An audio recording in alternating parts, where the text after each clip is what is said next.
শুভ দুপুর বন্ধুরা, পুষ্পা কিচেনে আপনাদের স্বাগত জানাই। আজকে আমি রান্না করব গাঠি চিংড়ি। ভিডিওটা আপনারা দেখতে থাকুন, আশা করি আপনাদের ভালো লাগবে। গাঠি চিংড়ি করার জন্য আমি চিংড়ি মাছ বেছে নিচ্ছি, বেছে পরিষ্কার করে নেব। চিংড়ি মাছ কটা আমার বেছে নেওয়া হয়ে গেছে। এবার আমি গাঠিগুলো ধুয়ে নেব। গাঠিগুলো ধুয়ে কড়াইতে আমি সেদ্ধ করতে বসিয়ে দেবো গাঠিগুলো। আমার এখানে 500 মতো কচুর গাঠি আছে। আমি এই 500 মতো কচুর গাঠি পুরোটাই রান্না করব। তাই আমি জল দিয়ে দিলাম। জল দিয়ে এবার সেদ্ধ করতে বসিয়ে দিচ্ছি। এটা ঢাকনা চাপা দিয়ে দিলাম, দিয়ে সেদ্ধ করব। কচুর গাঠি কটা অনেকক্ষণ ধরে জাল করে নিয়েছি। কচুর গাঠি কটা সেদ্ধ হয়ে গেছে। এবার আমি নামিয়ে নেব। কচুর গাঠি কটা নামিয়ে নিয়েছি। নামিয়ে ওর মধ্যে গরম জলটা ফেলে ঠান্ডা জল দিয়ে এবার আমি ভালো করে বেছে নিচ্ছি। বেছে পরিষ্কার করে নেব গাঠিগুলো। গাঠিগুলো আমার ভালো করে পরিষ্কার করে নেওয়া হয়ে গেছে। এবার আমি কড়াই বসিয়ে দিয়েছি মাছ ভাজার জন্য। কড়াইটা গরম হয়ে গেছে। পরিমাণ মতো তেল দিয়ে দিচ্ছি মাছ ভাজার জন্য। তেলটা গরম হতে থাক। এবার আমি মাছের মধ্যে একটু লবণ দিয়ে দেবো একটু হলুদ দিয়ে ভালো করে মাখিয়ে নেব হাত দিয়ে চিংড়ি মাছ কটাকে। তেলটা আমার পুরোই গরম হয়ে গেছে। এবার আমি মাছ কটা দিয়ে দেবো ওই তেলের ওপরে ভাজা হওয়ার জন্য। গাঠি কটা রান্না করার জন্য এবার আমি কটা লঙ্কা চিড়ে নেব। এবার আমি মাছ কটা একটু নেড়ে চেড়ে দেবো। এই তরকারিটা করতে তেমন কোনো মশলার প্রয়োজন হয় না, বেশি বাটা ঘষাও করতে হয় না।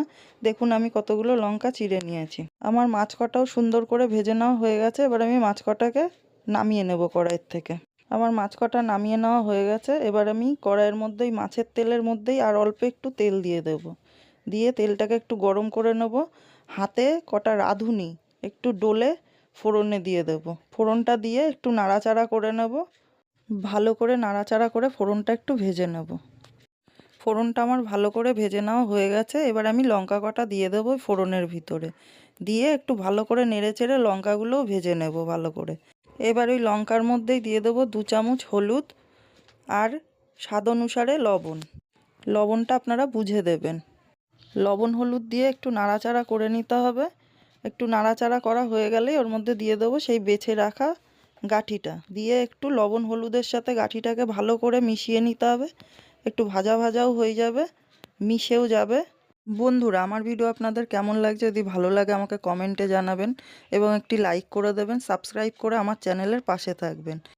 গাঠিটা ভালো করে ভেজে নেওয়া হয়ে গেছে। এবার আমি পরিমাণ মতো জল দিয়ে দেবো।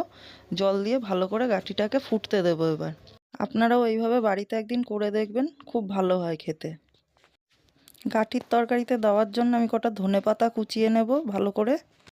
আমার ধনেপাতা কটা কোচানো হয়ে গেছে। আমার তরকারি ওইদিকে ফুটে গেছে। এবার আমি তরকারির মধ্যে দিয়ে দেবো ভেজে নেওয়া সেই চিংড়ি মাছগুলো। তারপরে দিয়ে দেবো কিছুটা ধনেপাতা দিয়ে এবার আরও কিছুক্ষণ ফুটিয়ে জাল করে নেব তরকারিটা। তরকারিটা সময় নিয়ে ভালো করে ফুটিয়ে নিয়েছি। এবার তরকারিটাকে নামিয়ে নেব। একটা গামলা বাটির মধ্যে আমি তরকারিটাকে নামিয়ে নিচ্ছি। আমার তরকারিটা একদম কমপ্লিট খাওয়ার জন্যে। গরম গরম ভাতের সাথে গাঠি দিয়ে চিংড়ি মাছের তরকারি আমি পরিবেশন করলাম। এরম প্লেনভাবে গাঠি রান্না করলে খুব স্বাদ হয় খেতে। আপনারাও বাড়িতে করে খেয়ে আমাকে জানাবেন।